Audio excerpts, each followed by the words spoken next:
Uh-oh. What's up, everybody? Welcome to this week's episode of Hoop. There it is. Unfortunately, my mic wasn't working there for 2 seconds, so that is an awkward pause. That won't be on audio, but is on the YouTube.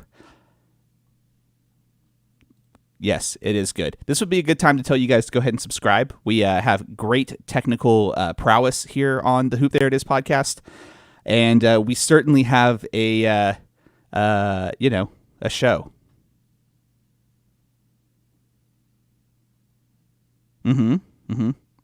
That's what we call it. So NBA Bubble is in week 3. The NBA Bubble returns. I'll tell you what, boys, it is nice to wake up every day and click ESPN and it not be, oh my God, COVID ruined all of the sports. And it's actually just like we're back in a sports news cycle that would have been really annoying 7 months ago.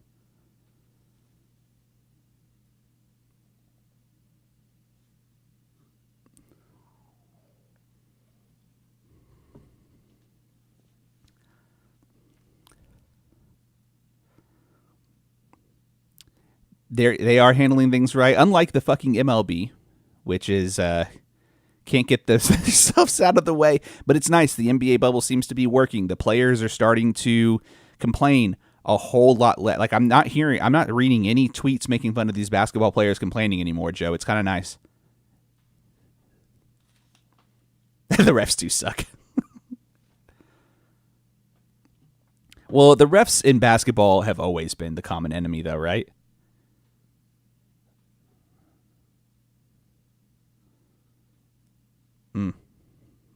That's true. I love that he pauses in the middle of making good points. Well, let's go ahead and get on the news. We'll go ahead and get into this week, guys.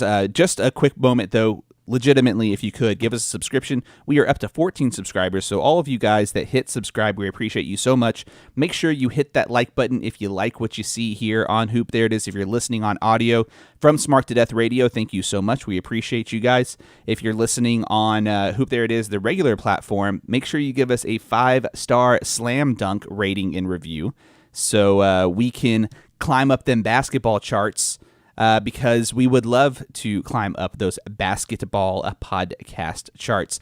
The season's going to be going on for a while, and then there's not going to be much of a break. So Hoop There It Is should be giving you basketball podcast content that's pretty fresh for the foreseeable future.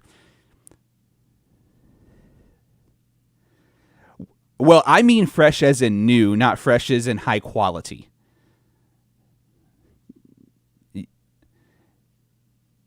Yeah. If we were Rotten Tomatoes, we'd be the green, messed up one, is what we would be reviewed here. And if you... I should. Ooh, I like that. Also, if you could, at Hoop There Pod on Facebook, Instagram, and Twitter, follow us there.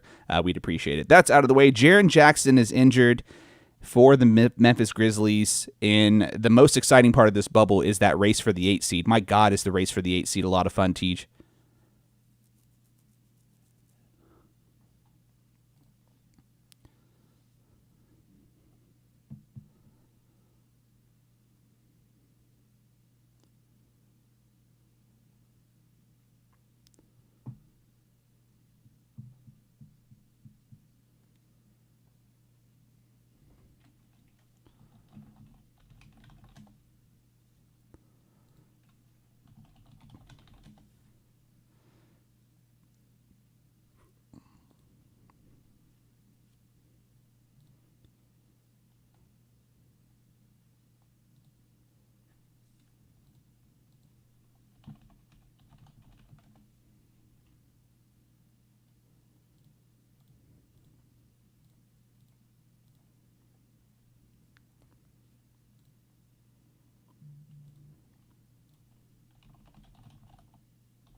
Yeah. The thing that's scary about the injuries right now, Joe, is that these guys getting hurt in August, I think they're still planning on the season starting in November or December for 2021.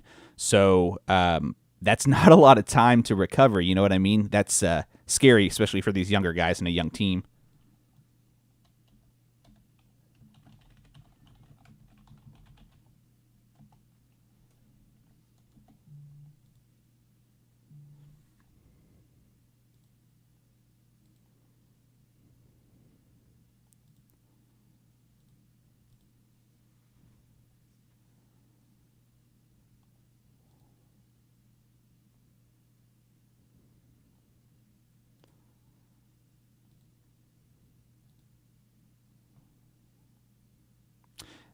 Yeah, that's a good point. Let's talk about. I kind of think that they're actually going to play a full season. I think they're going to try to get a full season because the season usually starts mid October.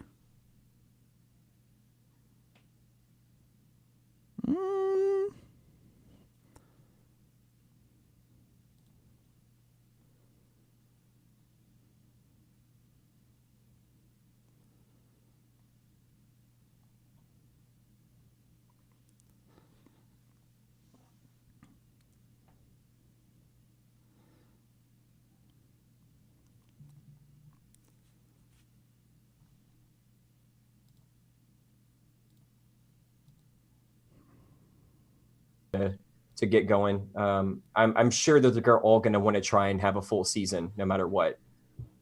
Even if that does mean starting it a couple months late, ending it a couple months late, and then everyone kind of has a shorter off season next year.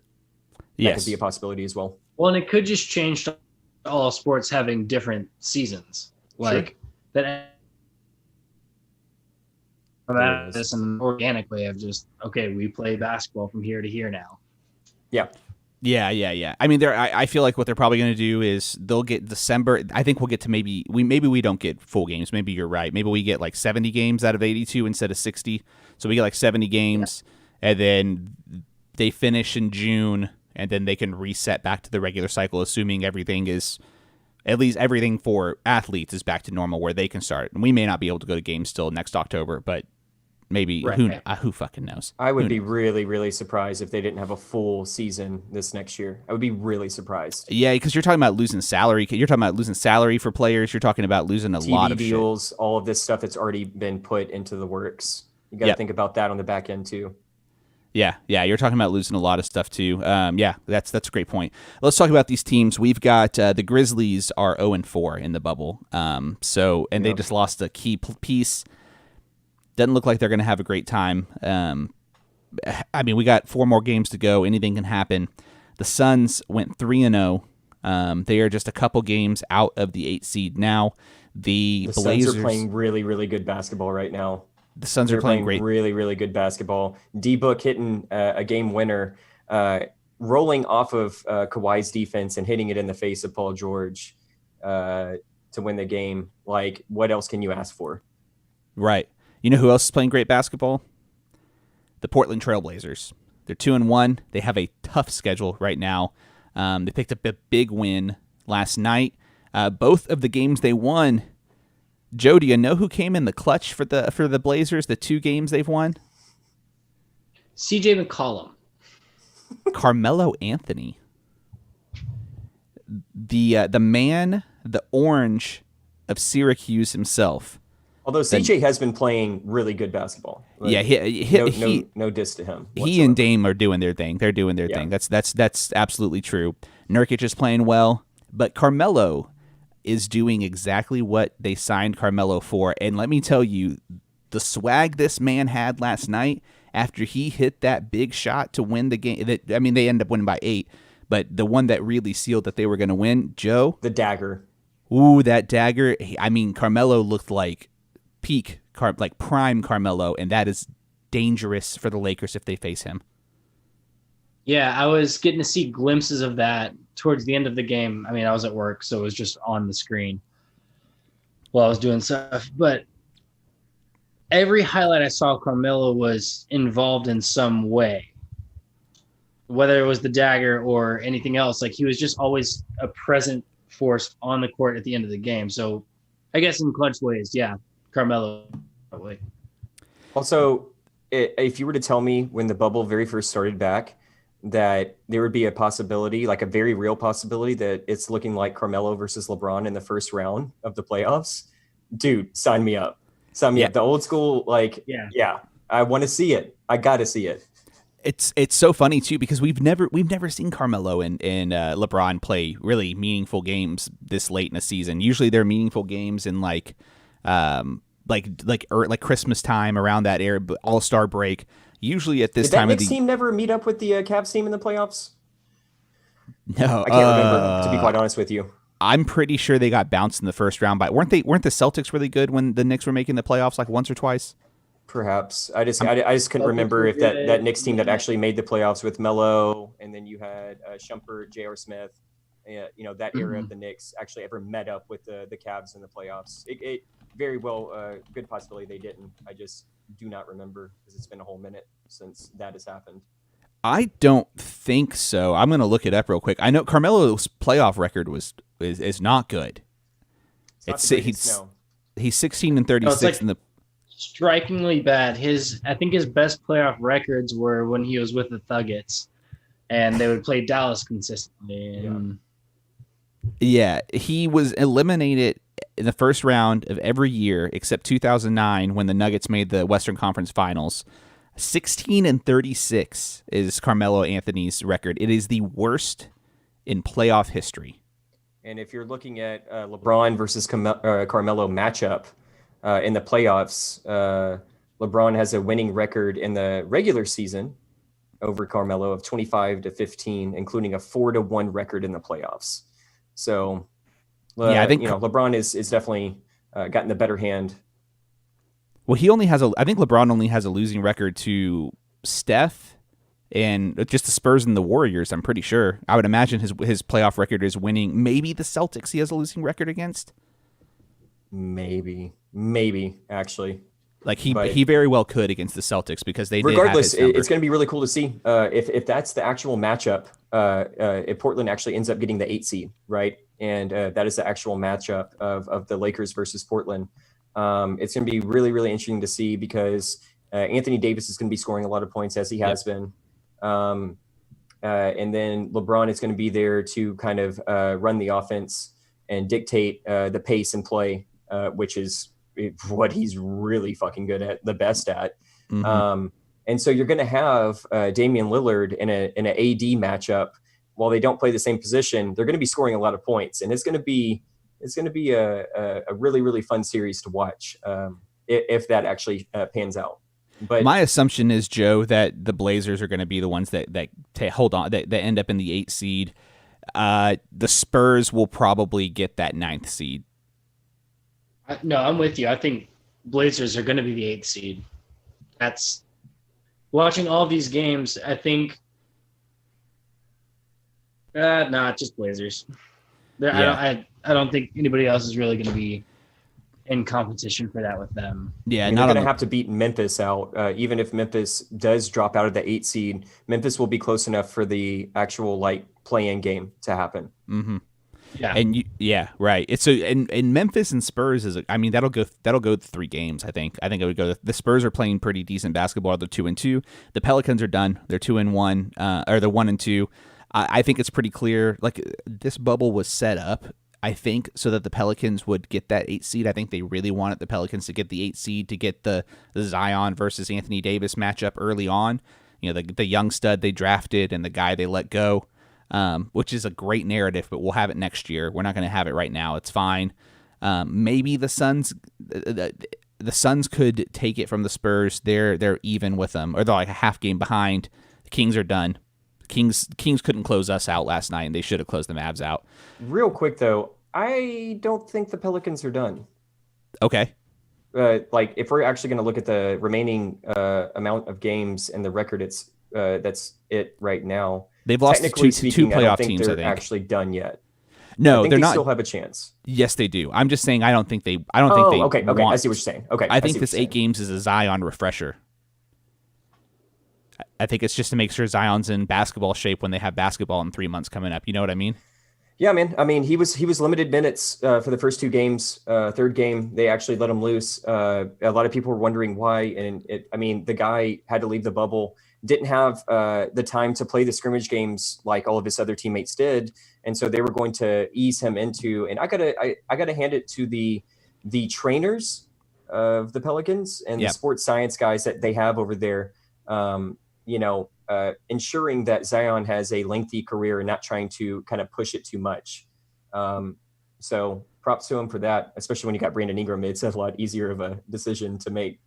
Yeah, he was gassed too. I mean, he like the last game they had to pull him out. I don't know if you saw this, Joe.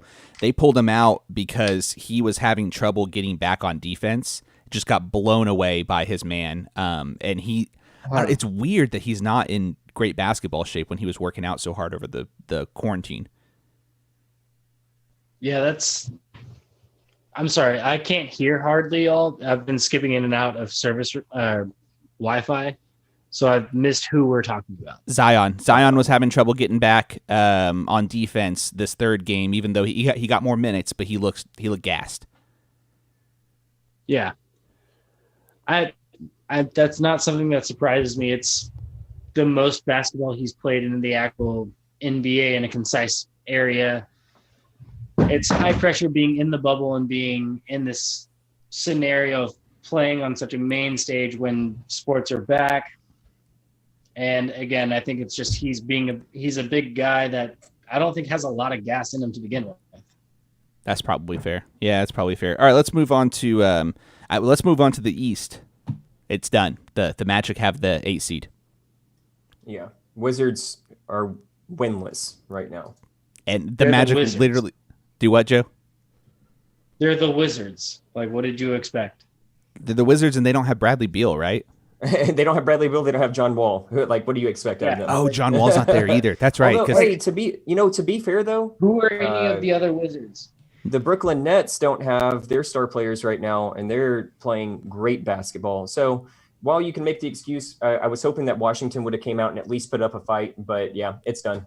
No, the Nets are the 7 seed. Like, they look good. They can't get to the 6. They don't look bad. Karis LeVert is absolutely killing it right now. Mm-hmm.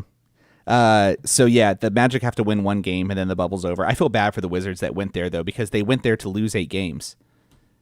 Yeah. And all the other NBA teams, I don't think they got a salary cut. So they worked kind of, I guess. Let's talk about the Mavs last. We'll jump into let's talk about. We talked about some negative there. Let's talk into some positive. How fucking good are the Toronto Raptors? Very good. They're way better than so most of our predictions earlier this year or last year season. Who was it? Jonka that told us at one day that not a single one of us had the Raptors making the playoffs, and we're all idiots. Yeah, he said that when he heard that, he screamed in his car because of how stupid we were. It was, which by all means, but I'm pretty sure that I had the Raptors. I don't remember if we actually had them out of the playoffs. We might have had them seated low. I'll have to go back and listen again. But it was like regardless, we did not have them where they're at right now.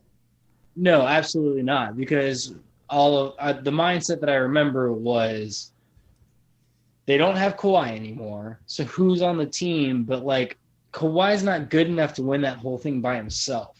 So they had to be some kind of good without him. Yeah.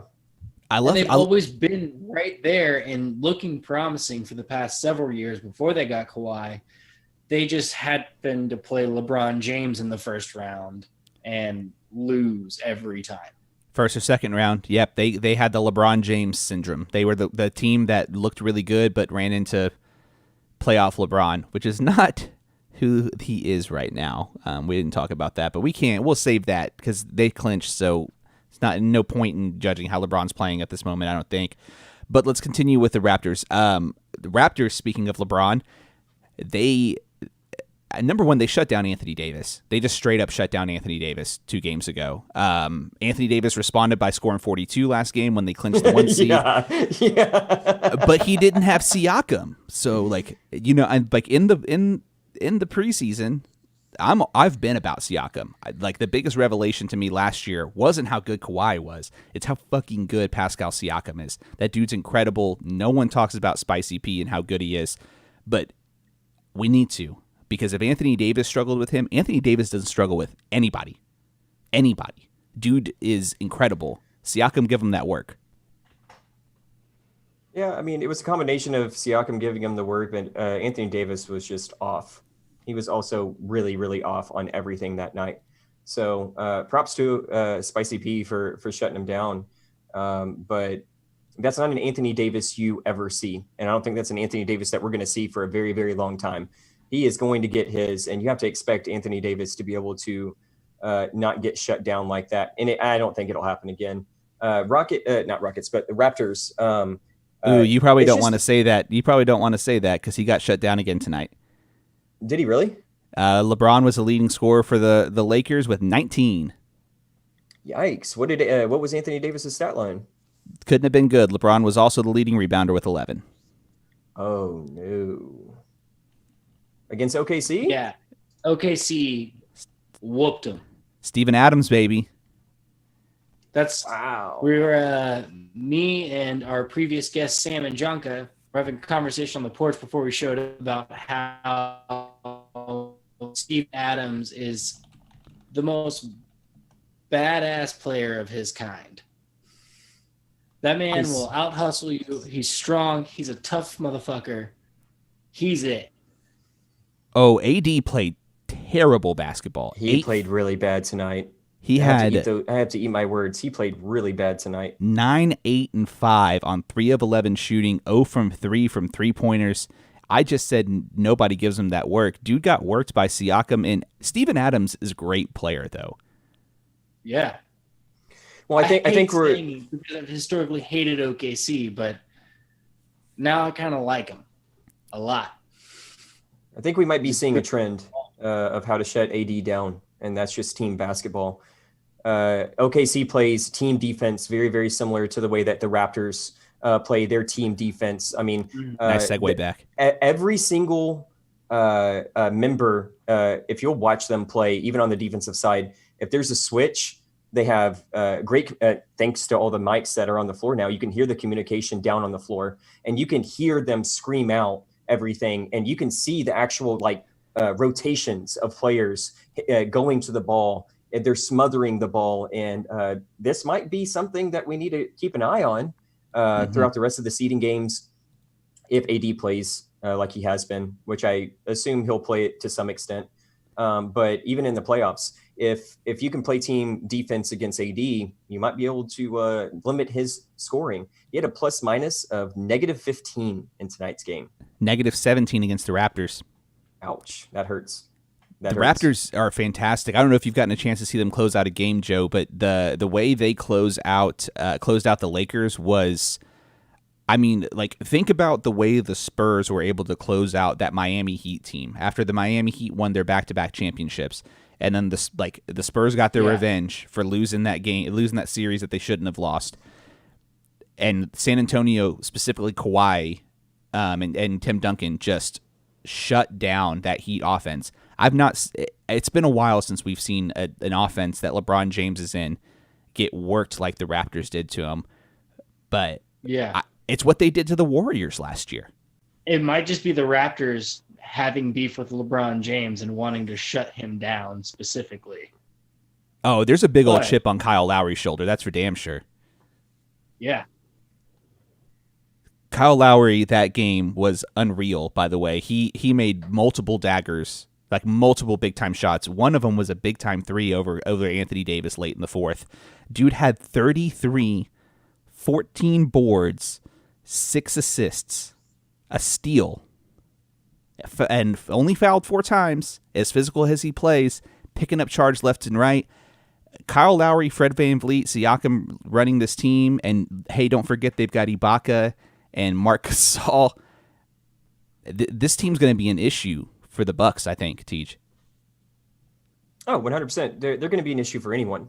I don't care if you're in the East or in the West. The Toronto Raptors, if you match up with them right now, because they're not playing their best basketball right now. They're not.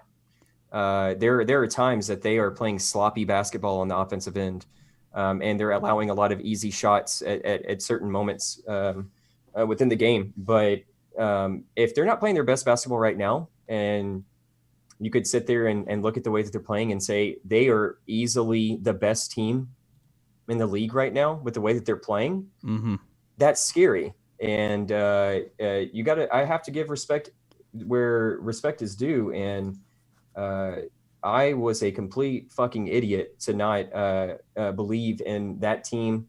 They are playing really, really well this year, and they picked up right where they left off before the break, coming right into the scrimmages and coming into the seeding games.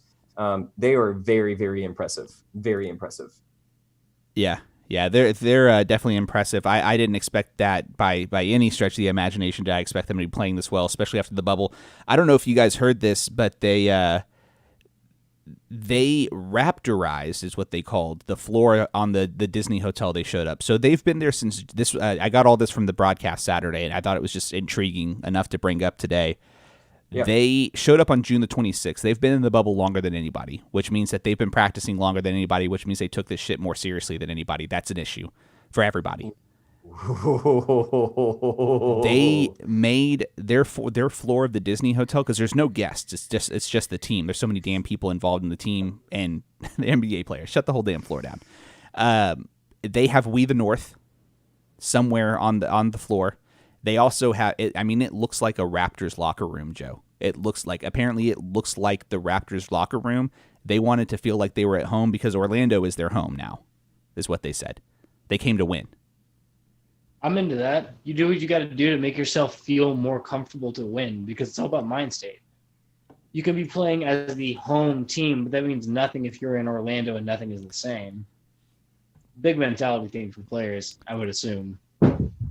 It's crazy. It's crazy shit. Let's move on to the Lakers offense. We kind of talked about that a little bit. Tej, you jumped into it a bunch. I want to hear what Joe has to say. You and I bounced on it, see what Joe has to say about the Lakers. The Lakers offense is, frankly, it's just not good. It's very inefficient. They're, they kind of live and die by what we get with AD. LeBron is going to give us, we know what LeBron is right now. LeBron in this team he's your playmaker. He's going to be your rebounder, and they want this to be where AD carries the game until LeBron has to turn it on in the fourth. That's what they want. That's not what we're getting. We're getting LeBron scoring 20 points or less a game. They ain't going to win the title. AD. Why would he turn it on in the fourth right now? Like, at all? They've already clinched the one seed. What does he need to do that for? No, you save that energy in the bubble and do that when it matters. Like, you don't do that right now. It's why would you bust your ass when you don't have to and risk an injury or anything like that? You got to conserve your energy because you've got bigger games coming. These games literally mean nothing to them now. And to your point, Joe, I don't think it's LeBron that we should be talking about with the issue of the Lakers offense. I think it's the fact of, Avery Bradley being away from that team, I think really does a number on that team more than a lot of people realize. I think that Avery Bradley is, you could argue, as a top 5 perimeter defender in the league. His perimeter defense is incredible. And what we're seeing out of the games that they've played so far without him is that not only are they hurting on the offensive side, but they're hurting on the defensive side right now too. You're having you basically replaced Avery Bradley with Dion Waiters, and I've never really been a big fan of Dion Waiters' game.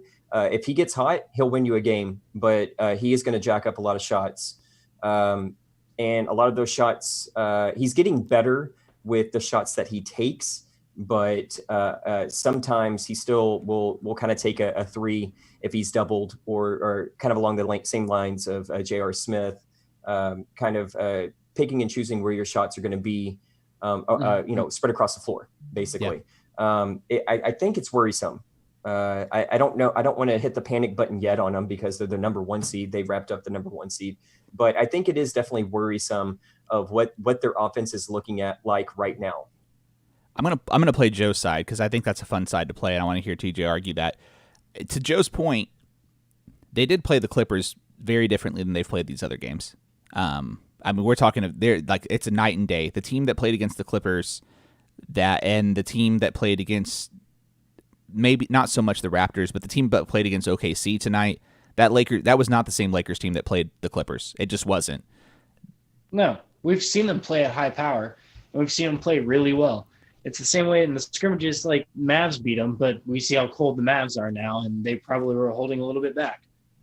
Why would they bust their ass in the scrimmage? So I don't think that's a bad thing. I'm looking through the Twitter timeline right now as we're going through this, and old shithead Skip Bayless pointed out. Of course, he pointed something out that means nothing. But AD and LeBron were laughing as they're down by 19 at the end of the fourth. So maybe Joe's right, Teach.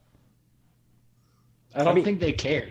I mean, they don't need to care right now. There's no reason for them to necessarily play out basketball right now. But let's also talk about the fact that they won against a Clippers squad by 2 when the Clippers were missing 2 of their key pieces. I don't want to hear it. Clippers win that game if they have Montrezl Harrell and Lou Will. Even if they just have Montrezl Harrell, they probably win that game. Easy. It's the concern is the Lakers offense itself is just not looking good, even if they're playing well. And I agree with you that if they have those 2 pieces back, Clippers win. And the Lakers were absolutely playing. But the Clippers have been in the conversation as the team that's going to beat the Lakers if anybody is. So they would have to, no matter what. Yeah. So, I mean, that's a game that you have to bust your ass at, and you still barely won, which should just indicate how good the Clippers are. Yeah, it does indicate how good the Clippers are. We know we don't have this lined up as a topic, but I mean, speaking of how good the Clippers are, Paul George is playing much better than probably anybody anticipated him to play at all this season. Good for him, man. I'm really happy to see that. I've always been a big Paul George guy. I loved Paul George. The only reason I didn't like the Pacers when he was there is because I hated Roy Hibbert, man. Just could not stand that guy. But he was on Parks and Rec. He was on Parks and Rec. Why did I not like Roy Hibbert? I don't know, man. I think it was his face. Maybe it just looks like. Tell me you don't like Detlef Shrimp. Oh yeah, Detlef Shrimp. Yeah, and they had Lance Stevenson too. The Pacers were just kind of annoying. Sans Paul George. You didn't like the Pacers because they put up a good fight against the LeBron-led Cavaliers. No, those series were awesome. You're absolutely wrong that I didn't enjoy them matching up. Those series were freaking awesome. Yeah. No, I'm just saying that's probably the reason why you didn't like the Pacers in the first place. It could be just I hated everybody associated with Lance Stevenson and the weird blow in the ear thing.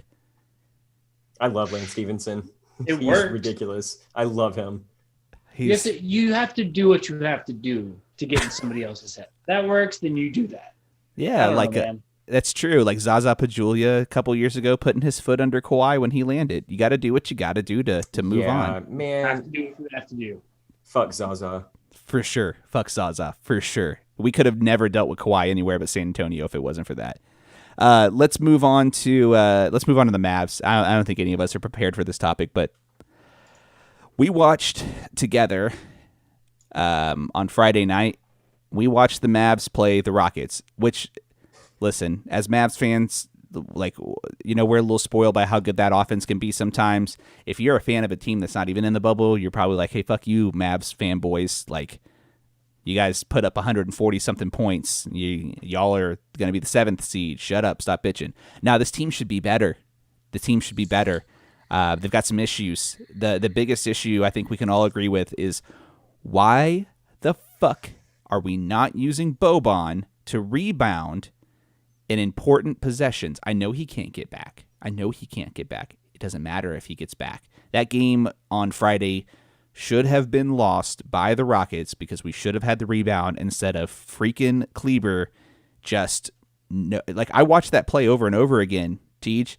Kleber was literally under the basket, nowhere near rebounding. Yeah. It was very confusing, and it's one of the rare occasions where you can actually say that Rick Carlisle probably didn't make the right choice. Everyone has those moments. It would have been nice to see us win against the Rockets, especially being the first seeding game. Would have been really, really nice. I was not concerned with the way that we played against the Rockets, though. We played really, really well. Rockets are just a really good team. Was concerned with how we played against Sacramento. Mm-hmm. I wasn't even necessarily concerned with how we played against the Phoenix Suns because they're playing really good basketball. I am concerned with how we played against Sacramento. The biggest thing that concerns me about how we played against the Suns is the same thing that concerns me about how we played against the Rockets. We'll dominate a whole game and lose it in the third and fourth, like the end of the third, beginning of the fourth quarter, and we lose. Like, we can't close. We're the Rockets the past several years. We can get and kill the entire game, but we can't finish out. That's worse to me than what we did against the Kings. Well, what we did against the Kings is just play terrible basketball for like almost all four quarters. The Kings lost that game. We did not win that game. Nah, hell no. And if you go back and look, Luke Walton, man, all the Kings fans are already calling for him to be fired because he is making some very questionable calls, especially late in that game against the Mavs. You know, they were up by double digits, and Luke Walton, for some reason, had a very hot-handed Buddy Hield sitting on the bench. Oh, and Buddy Hield was on fire. A large portion of the fourth. And then, what do you know? He puts Buddy Hield back in, and Hield hits back-to-back threes to bring the Kings within 4. Like I said, the Kings lost that game. We should be 0-3 right now. Oh, we should be. We should absolutely be 0-3. We lost our games, or we won or the other team won our games. We lost the Rockets. We lost our games. Yeah. Yeah, for sure. We lost our games. Yeah, we lost those games. That game, the Rockets game, was lost on a bad coaching decision. The Suns game was lost on like a mix of a lack of effort and lack of defense. Man, the defense was not good. The defense was not good against the Suns. Now, mind you, Devin Booker. It's a lack of urgency, man. It's a lack of urgency. We lack urgency. And to your point, Joe, we're lacking the urgency to close out the games. We're getting too comfortable with having the leads, and we don't have that urgency. If you look, let's compare it exactly to the Raptors, if we were talking about earlier. If you look when the Raptors are up, they're playing like they're down 20. Oh, they play like they're down 20 when they're down 2. It doesn't change. It doesn't change. Their sense of urgency and their level of intensity when they are playing a basketball game is maxed out throughout the entire period of the game. The Mavs are just. It's not good to see. I'm hoping we can turn it around. I'm still very, very confident that we can, but you definitely, as a Mavs fan, or even if you're not a Mavs fan, just watching, kind of the teams that have been playing within the seeding games, you're definitely going to want to see a little bit more of urgency and intensity within that team. Here's the thing that's interesting too in the West. Well, I mean, let's look at our potential matchups. Won't be the Lakers. We won't be the 8 seed. We're definitely the 7 seed. It could be the Clippers, but they're only a half game ahead of the Nuggets. The Nuggets are playing better basketball. The Nuggets are 2-1. The Nuggets might very well end up getting that 2 seed. That's a real thing. They might get that 2 seed. I would almost prefer that. Oh, I wouldn't. That's because then you're talking about size down low, and we're getting out rebounded when it matters by the fucking Rockets. I mean, we're either playing the Nuggets or the Clippers, right? Or the Jazz. The Jazz are 2.5 games out. The Jazz feasibly could get the Jazz are. We're not playing the Jazz. It's probably not the Jazz. No, and we're not going to get unless the Rockets. Yeah, unless the Rockets lose out. Unless the Rockets lose out, then we're the 7th seed. Unless the Rockets lose out and we win everything, we're the 7th seed. It's so we're the 7th seed no matter what. Basically. Most likely, yeah. So at that point too, if we've clinched and our rankings aren't changing, then the Mavericks basically have the same mentality of the Lakers right now. Yeah, but we're not good enough. In the same way that it doesn't. Anything in these games from now on basically doesn't matter. So you might as well accept that fate and rest yourself and not really try that hard. So right now, we could have won or lost to Sacramento today. It doesn't matter. We're not going lower than 7th. And realistically, we're not going higher than 6th. So we're not going higher than 7th. It doesn't matter to them. Higher than 7th, sorry. That's what I meant. Yeah, you pointed out So it something doesn't about matter to them either. you pointed out something that you got yesterday, right, Tej, about the Mavs and what they're doing for the rest of this. Well, yeah. I mean, to Joe's point, Carlisle already came out and said that we've already wrapped up the 7th seed. Exactly what Joe was saying. It's similar to the Lakers. You've already wrapped up your seed. You got a couple more games in the regular season to play. Won't be logging minutes for KP or Luka as much. Keep your stars fresh. Keep them, still in basketball shape. Keep them out on the court. But probably going to approach it very similar to how the scrimmage games were approached. My main concern throughout all of this is that Boban has been logging a ton of minutes between scrimmage and regulation. So I definitely want to make sure that he doesn't get overworked, considering he is massive, and I'm sure his knees hurt every day whenever he wakes up. That's really my only concern. Thankfully, time is on our side, and Seth Curry's a little banged up, having a sore leg. Give him some time to get some rest. Get Trey Burke in there because he had one hell of a game in his debut game. Get Trey Burke some more minutes. Would love to see that. The most frustrating individual part of the Mavs team right now is JJ Barea. The ball dies whenever it's in his hands, and he's just not the player that he used to be.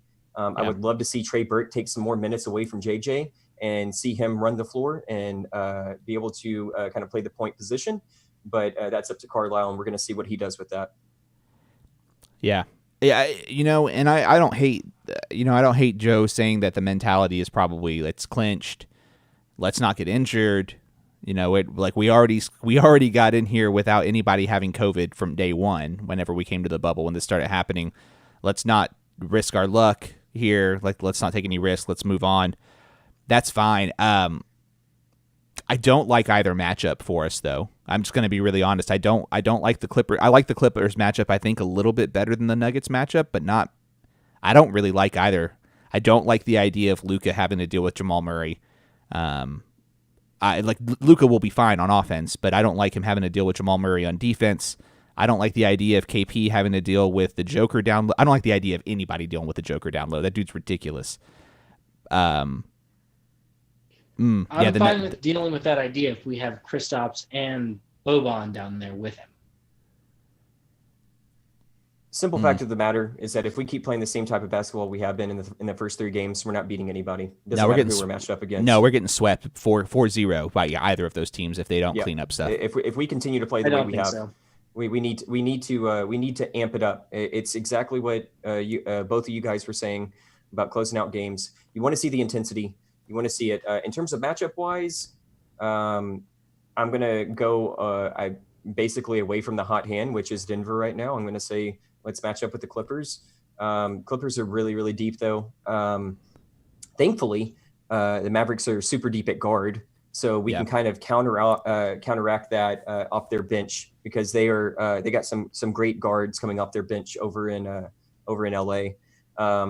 I don't necessarily hate our chances against either team, but once again, if we're playing the same way that we have been, especially against Sacramento, we're playing really good basketball. We played really good basketball against the Rockets. We played really good basketball against the Suns. We just got to close games out.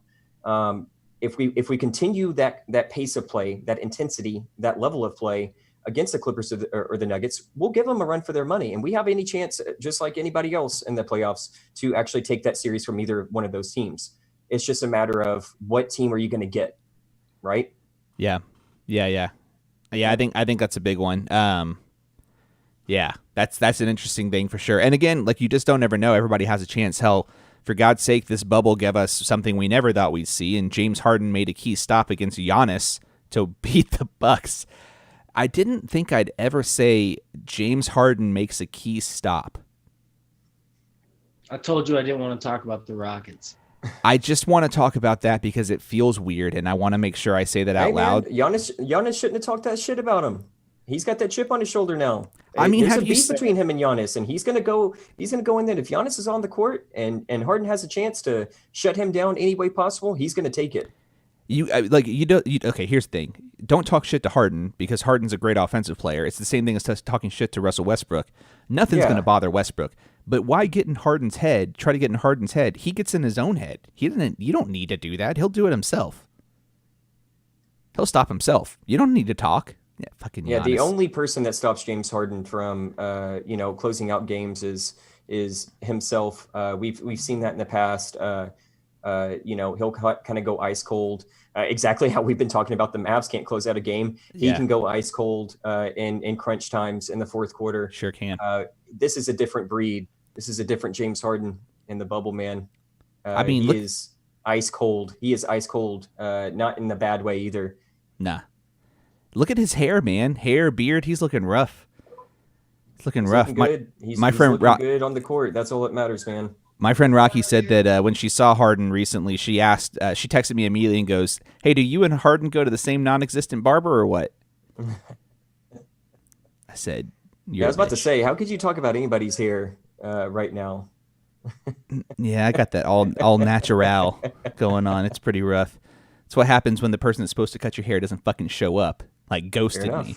Bitch Fair ass. enough. Let's get into Joe's heat check. And this week, instead of fucking talking over Joe's heat check. Oh God, is that Jonka over there? Oh no. You buffoons. You fools. Why is he a supervillain? What the hell's going on? Joe, heat check. You. Get hot, Daddy. Tell us what's on. Give him your heat check. So I'm saying the heat check currently. Well, initially it was going to be the Suns, but after the way OKC playing tonight, there's the answer. I'm saying Oklahoma City There's with the Steven answer. Adams is It's your OKC. fucking heat check. It's OKC, dude. Not the fucking Suns. Although the Suns are an honorable mention. It's the Thunder. Are you fucking serious? Juice out. We tried, Joe. We tried to get you That to was- not be a... That was everything I hoped for multiple. Okay, so one, it was great hype man work to come up with my heat check and just agree with me and give that very awesome slur about it. The other side of that was I was finally going to not be interrupted for once. And that shit happens. Joe, I had your tag up and everything. I have your video pinned. You are still center focus with your fuzzy ass camera and your bad bandwidth. Okay, I can't control the camera. That's beyond. That's some kind of devil work that I don't get, like printers and other basic things that other people seem to understand. Your camera's so blurry, but your no, eyes are one. That was what? What? I Y'all said are skipping in and out still. What the fuck? I said your camera is so blurry that your eyes at one point looked like one big eye, like Cyclops. Awesome. That's real tight. Continue. Anything else you have in your heat check? Anybody else cold? Anybody else hot? No, he summed it up. That was about it. I love, by the way, too. You don't know if you noticed this. Joe comes in, his heat check starts. He's like lagging, and then Jonka comes in and yells, "Not a single lag." Not a single lag. The fuck? It's even worse. It's the power of Jonka. All right, you know what? I'm taking this one over because I have to do something on this podcast. TJ, for your timeout. Oh, is it my turn? Did it? Yeah, that was it. That's what I had. You know what? You you said that right when I had the graphic up too. Nice. Okay, timeout. I hate to say it. We were discussing this before we went on stream. Timeout on the Mavericks, man. We had a lot of hype for them, and a lot of people did. I'm just going to say timeout on expectations. I was actually going to mention kind of what we have already mentioned, expectations for the last regular season games that are remaining. Timeout on those. It's going to be Luka and KP are going to be getting a timeout. They're going to be getting some more rest. I'll be logging the same amount of minutes. If we win some games that are remaining in the regular season, great. If not, no big deal. I'm not going to freak out too much about it. But basically, based on what the level of play I've seen from that team, they're so Jekyll and Hyde right now with the way that they're playing the first 3 games. I want to see them amp up the intensity, obviously, once the playoffs come. And I think that's going to be a lot easier to do once they find out exactly who they're going to be playing. I like it. So they need to take a timeout. They need to get some rest, drink the Gatorade, go get your massages, go get your faded, go get faded up at the barbershop. Or go get faded too. Or get go faded. Get faded, yeah. I guess. Yeah. Do whatever you have to do to come into the playoffs and absolutely kill it, because they're capable of it. Wow, guys, you know what? When we do segments and actually like let the person whose segment it's named after just speak, it makes a lot more sense. It's weird how that works. Yeah, it's weird. Who And knew? maybe we can do good things in the future and try not to acknowledge them and just plug in. Uh-huh. Yeah, try not to acknowledge him. You sound hammered every time it buffers. It's so funny. It's I hate this. I've got a Wi-Fi I hate extender. being over Zoom. It's okay. I have a Wi-Fi extender for you. I need human connection. I do too, but listen, we're about to be in a classroom with a bunch of kids. You don't want to be connected to me right now. Go connect with TJ. Don't connect with me. We're gonna be carrying that Rona. No. Never. I take back everything that I just said. Oh, come on, buddy. Speaking of connecting in a bubble, the NBA bubble has been an experience. I think that we'll talk about so far. I think I said we're in week 3. I think we're only in week 2, but time moves very differently in 2020 than it does other years. Regardless, there's been some basketball played. There's been some high-quality basketball played. And I'm going to let you guys kind of debate it here. And I'll throw my opinion out first instead of waiting for you to, instead of being a coward and just picking the better argument, which is what I typically do on my other show. I'm glad you've decided to become better. Yeah, we just have to sometimes pick up We your, need to have therapy time real quick. Yeah. Joe has just convinced me to pull I don't myself have up by time my for that. bootstraps.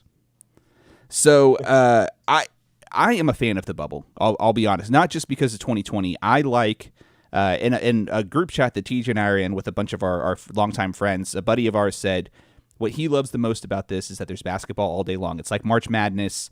There's basketball. There's games on all day. All the games mean something. I'm not going to talk about the quality of basketball. I'm just going to talk about how much basketball we're able to consume.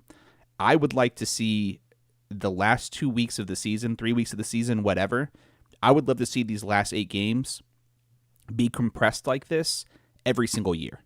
Shorten the season up by a few weeks, which is fine, right? It makes you a little more, it gives everybody a break, right? You have basketball end beginning of June, which is where the finals used to end, because you'll see like Michael Jordan won whatever number ring like first week of June instead of the end of June, which is what happens now. So compress those games, shorten the season, give sports fans that are a fan of the NBA and the NFL a bigger break between the end of basketball and the preseason of football.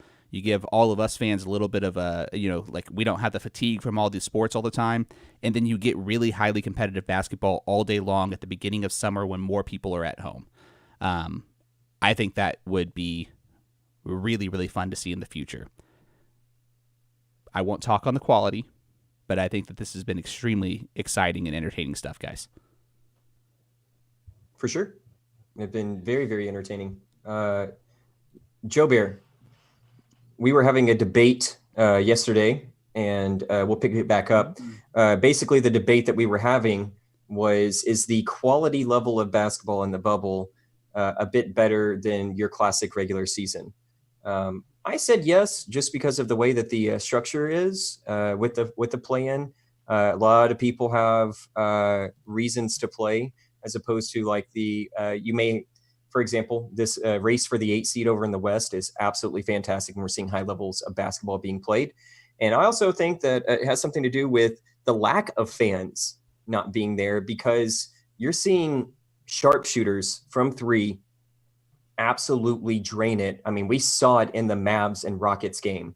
The level of play, and especially on the offensive side of the ball, I think has increased thanks to this bubble, and also the intensity of these last regular season games have increased as well?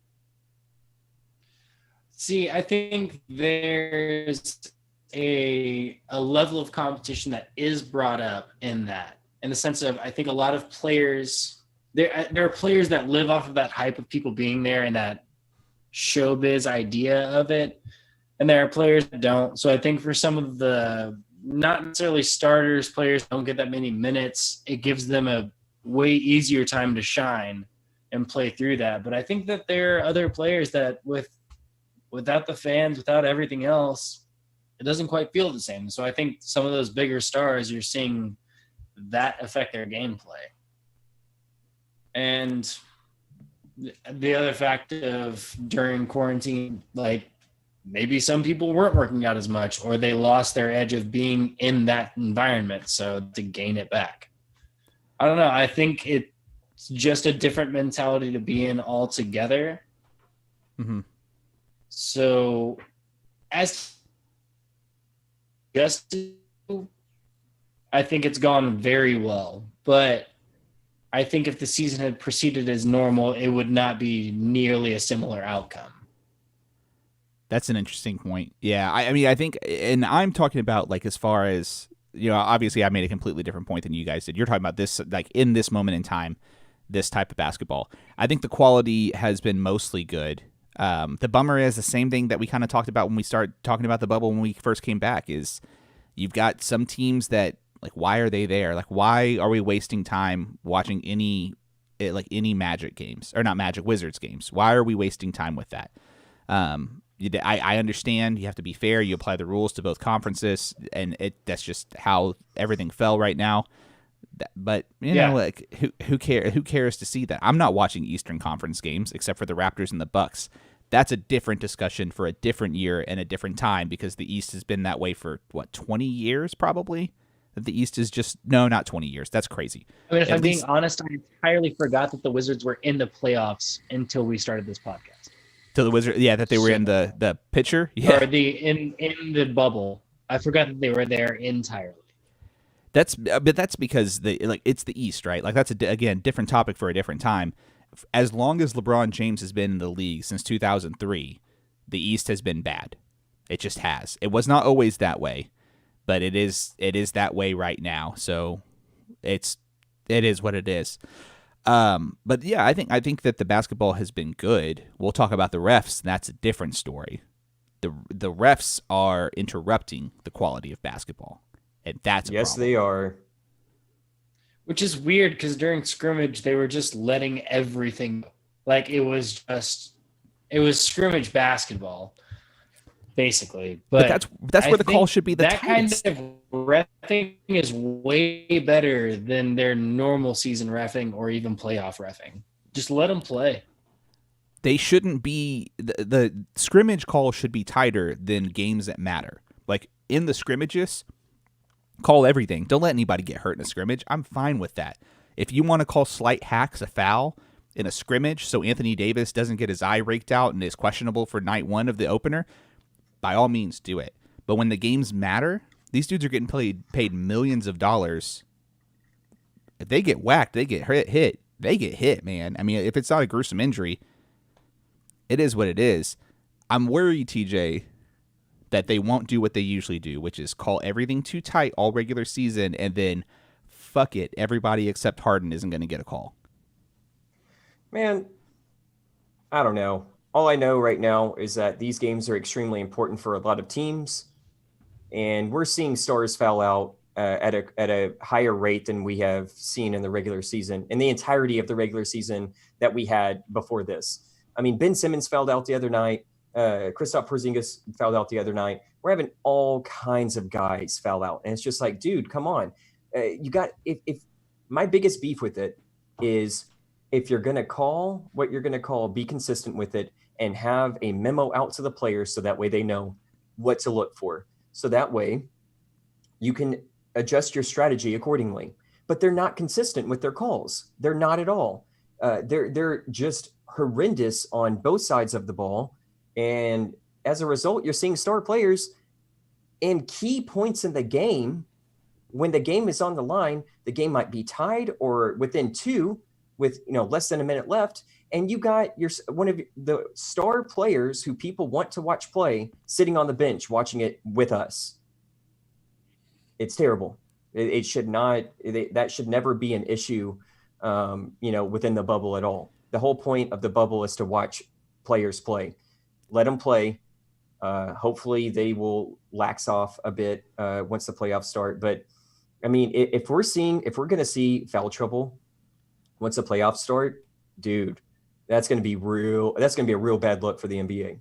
Yeah, we're seeing dudes foul out a lot of fouls. Jalen Rose brought up on The Jump today, which I don't know if you guys ever watched The Jump, but I like Rachel Nichols a lot, so I really like The Jump. Jalen Rose, whatever. I really like Rachel Nichols, though. She's fantastic. But anyway, they were talking about how there are way more fouls called right now than there typically are in the regular season. I wish I had caught the screenshot so I could share it of the statistics, but they had stats and it was significantly more. Porzingis fouled out yesterday, Joe. When's the last time you seen Ben Simmons foul out? I mean, come on. This dude is arguably one of the best defensive players in the league. Like a possibility to be the defensive player of the year. Yeah. And you're having the dude foul out? Fucking Kyle Lowry got 4 fouls caught him against the Lakers. When do you ever see, Joe, Kyle Lowry play defense? Kyle Lowry is an amazing defender. Dude does not foul dudes. He does not foul. Trash. No, I mean, it goes for so many of the players. I mean, y'all are right. I don't have an arguing point with you. Like, the refs are going too tight. Devin Booker, Kyle Lowry, Kristaps Porzingis, like all these guys that don't foul out are out in very important parts of the game. So it's I don't crazy. know who's paying who, but I don't know. It's nuts. It's whatever. It is what it is. We'll have to see. We'll have to see if they change it up. I know that I'm watching the Lakers-Clippers game. It's on Friday night. It's a fucking great, or Thursday night. It's a fucking great game. I'm enjoying the hell out of it. And then about 4 minutes to go, the whistles start coming and they take over a great basketball game. And you're talking about like a game that does not need that. Like this game was so good, just choke on your whistle, man. Unless something's really bad, just leave it alone. I didn't realize that. We'll see how it goes. They won't hurt the quality of basketball. They'll just hurt how long the games are. They talked about that today on the Lakers broadcast. The games are longer. The games they've been stretched by 20 or 30 minutes because of the foul calls. Yeah, 100%. Oh, 100%. Because you're having a timeout every 20 seconds at this point. It's atrocious. The other part is there have been multiple overtimes. Sure. I.e., like Rockets and Mavs and the game right before them. But okay, so check it out. Let's talk about that game. Multiple overtimes. Sure. Yeah. Let's talk about that game as an example, though. So refs took over that game late too, and I'm not saying they took over and that's why the Mavs lost. No, they just took over the game and it was bad both ways. They've not been biased either way. They're just bad both ways. And so yeah, it's just like they forgot how to be bad at their jobs. They haven't done it in a while, Everybody's coming back a little rusty. Maybe the refs are too. Maybe they just forgot how to cover that shit up. Nah, man, the players aren't rusty. It's just the refs, fucking assholes. But let's talk about that game. So it's an overtime game. It's like, 142 to 138 or something like that to score. A bunch of fucking points. Almost 300 points between the two teams. If a game has over 140-something points, that means the ball's not stopping. That means there's not a lot of out-of-bounds plays. That means we're talking Mike D'Antoni basketball, right? 7 seconds or less, go and running time clock. Because that's what D'Antoni wants. The way he plays is that you play a game that's probably going to be over in about how long, like an hour and a half. That game went from, 7 o'clock to midnight? Was it? Am I going too far, or was it 8 to midnight? It was long. It was a long game. It was a long ass game. Even before the fucking overtime, fourth quarter just lasted forever, dude. You can't call games like that, man. Like, this isn't the NFL. We don't yes, there's a lot of action in basketball, but I don't watch basketball to watch a 4-hour game. I watch basketball because I can. Oh, part of the reason I like watching basketball is because it's a very quick sport. Yes. Stretching the games is dedicate my afternoon to watching it or my night to watching it. Yeah, shit. Even if you go to college basketball games here, 20-minute halves, you're like you show up before the game, you go and you're done drinking with wherever you're going to go after a basketball game in about an hour and a half, if that. Yeah. It's crazy. It's too long. Anything else you guys want to hit on before we get out of here this week? Yes. Go for it. Look out tomorrow. There is a matchup between undefeated teams, the Pacers versus the Suns. Oh, so I normally don't really look out for much of those games, but you have D-Book going against the new MJ, TJ Warren. Bubble TJ Warren is a different breed, and how have we not been able to talk about that man going off? He is a different breed. Dropped a 50-piece. Has just been shooting lights out. Incredible play. And he's getting to get some revenge back on the Suns, who traded him for a lollipop. Dude. So who do you think's going to win? Pacers. The Pacers are good, man. They look good. TJ Warren. Basketball. TJ Warren is something else. I'm just going to go Suns. Just go Suns. Why not? Well, I think they're going to beat them. I like Devin Booker better than I like TJ Warren. But I like TJ Warren and Victor Oladipo better than I like Devin Booker and Devin Booker. And the Pacers I like Luka Doncic and Kristaps Porzingis better than I like Devin Booker and nobody else. But see how well that works. Oh, hey! They have DeAndre Ayton. They do. He's been playing. Sorry. The Suns still like us better. And we lost. Sure. So here's the thing about the Pacers, by the way. And they beat the Clippers. I think the Suns are on something different. While I'm still saying OKC is my heat check, the Suns are also on something different. So check this out with TJ Warren. I pulled up an article here on, looks like, what is this? TheBigLead.com. Talking about how they're talking about TJ Warren and who would have guessed that he was the first one to drop a 50-burger in the bubble. Dude, in 2018, 2019, his last season in Phoenix, he topped the 30-point mark once all year. He scored 41 in 2017 against the Washington Wizards and scored 30 in 5 games. So he had an okay year in 2017, but he's not been this guy. So he's been inconsistent. They traded him for cash considerations or a lollipop.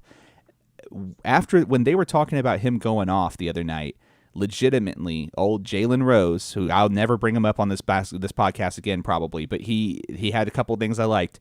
He said, I'm not talking about that game because the Suns traded him for cash considerations, the disrespect, and then he stopped speaking. He just he wouldn't say anything else. He was like, how are you going to do that, man? I'm glad he dropped 53. And that was it.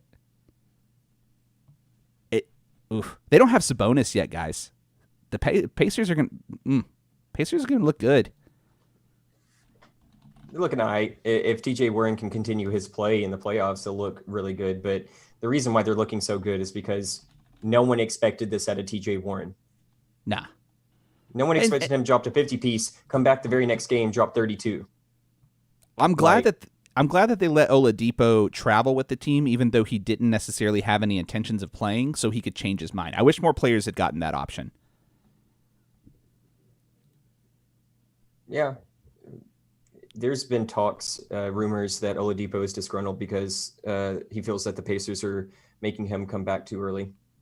But I feel like if he didn't want to come back to play too early, from the rehab and everything, he probably wouldn't have traveled in the first place. So who knows with that? I think it's just people trying to see where Depot is going to go in free agency, honestly. I mean, he's gone. I mean, we know he's gone. I bet we pay him.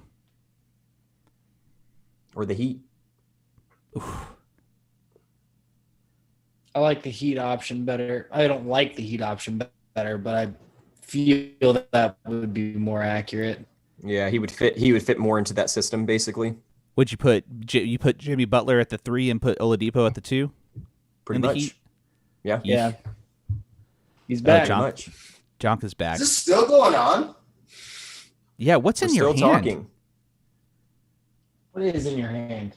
I think we call it in the States whiskey. What whiskey do you have? Your whiskey. It's not Stag. I Okay, respect you. Kind of. fair enough. Oh, good. Wrap it up. Or don't. Your audience cares. I do. I mean, well, I'm gonna go. And I think that's it, ladies and gentlemen. Well, We've been told to wrap it up by our producer. Apparently so. Wow. Friday Jonka is at Joe's house, apparently. I love it. All right, guys. Well, that's the end of this week's episode. I appreciate you guys for checking out the episode. If you're here on YouTube, please make sure you hit that subscribe button. We would appreciate that very, very much. If you're watching over on Cheesy Wiz Twitch, TJ's Twitch. That sounds worse. Yeah. Hit that follow if you're wherever the fuck you're watching. Follow, subscribe, rate, review. Those are options. That'd be great. We'll be back at some point next week on our consistently inconsistent schedule. Until then, I'm Anthony. This is TJ. This is Joe. And I'm TJ. Damn it. I had one job. You almost had it. You almost had it, buddy. That's all right. Next time. All right, we'll get it. Next time. Maybe next time. It's probably because of the low bandwidth. Anyway, guys, we'll... Prepped. Nope. That won't always happen. Nah. Next week be the fucking Kool-Aid man for my luck. Next week it'll be Sam coming in with his shirt off and getting our video taken off YouTube again.